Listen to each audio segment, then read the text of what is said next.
अस्सलाम वालेकुम। आज हम बात करने जा रहे हैं अमेरिकन विजिट वीज़ा के हवाले से। जो यूएसए का विजिट वीज़ा आप अप्लाई करते हैं तो उसमें क्या क्या सवाल पूछे जाते हैं वो मैं आपको क्विकली इस शॉर्ट सी वीडियो में बताने जा रहा हूँ। तो यूजुअली 4 से 5 किस्म के सवालात जो है वो वीज़ा ऑफिसर आपसे पूछेगा, जिसमें सबसे पहले ये है कि आपका जो मकसद है, जो ऑब्जेक्टिव है यूएसए जाने का, वो क्या है।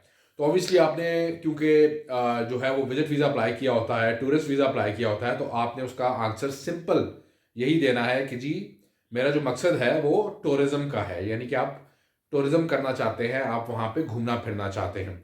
इससे ज़्यादा आपने कुछ भी नहीं कहना। कीप इन माइंड कि जो वो सवाल पूछेंगे आपने उसी का जवाब देना है स्ट्रिक्टली। आपने अपने से खुद से कोई चीज़ उसमें ऐड नहीं करनी। आपका जो आंसर है, जो जवाब है, वो बिल्कुल एक्यूरेट होना चाहिए, प्रिसाइज होना चाहिए। ठीक है जी, ओके। इसके बाद वो आपसे पूछेंगे कि आपका वहाँ पे क्या कोई दोस्त है, कोई रिश्तेदार है, कोई फैमिली मेम्बर है जिसके पास आप जा रहे हैं। तो मेक श्योर कि आपके पास कोई ना कोई होना चाहिए। अगर नहीं है तो फिर भी कोई ऐसा इशू नहीं है, लेकिन अगर हो तो बेहतर है। अगर कोई दोस्त है, कोई कज़न है, कोई रिलेटिव है जिसका आपने अपने जो DS-160 फॉर्म है उसमें जिक्र किया है, तो आपने उसी का बताना है।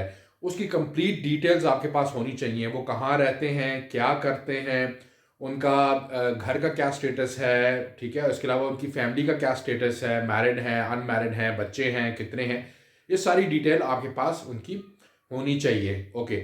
इसके बाद जो तीसरा सबसे अहम सवाल वो आपसे पूछ सकते हैं वो ये है कि जी आपकी क्या जो है वो जो स्टेटस है वो क्या है आपके अपने मुल्क में। आपके फैमिली टाइज क्या हैं, आपके मुल्क के साथ जो टाइज हैं वो क्या हैं। ये एक बड़ा इंपॉर्टेंट क्वेश्चन है।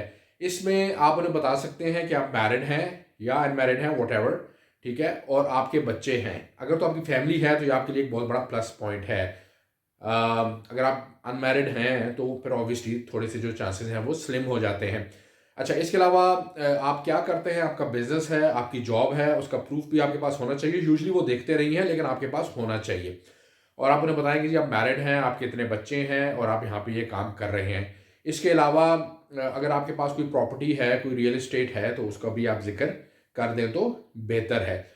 फिर वो आपसे पूछेंगे जी कि आपके जो ट्रिप है इसे स्पॉन्सर कौन कर रहा है। ये बड़ा अहम सवाल है।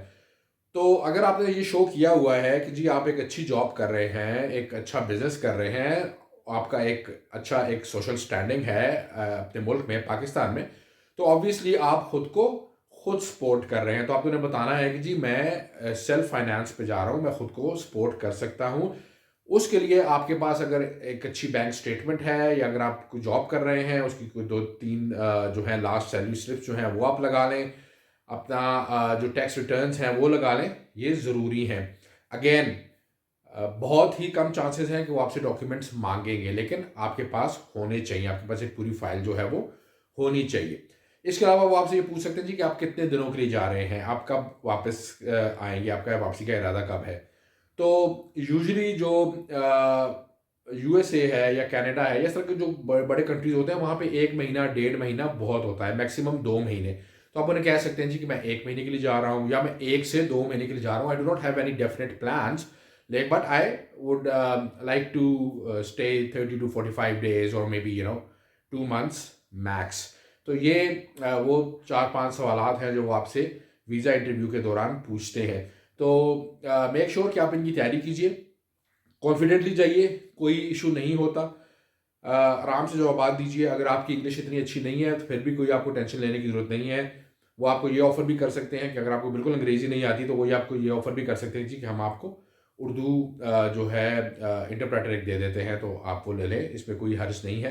लेकिन अगर आप की अंग्रेज़ी इतनी है कि आप उसके इन चंद सवालों के जवाब दे सकते हैं, तो आप बेहतर है कि आप वीज़ा ऑफिसर जो इंग्लिश में आपसे पूछ रहा है, सवाल जो आप कर रहा है, आप उसको इंग्लिश में ही जवाब दीजिए।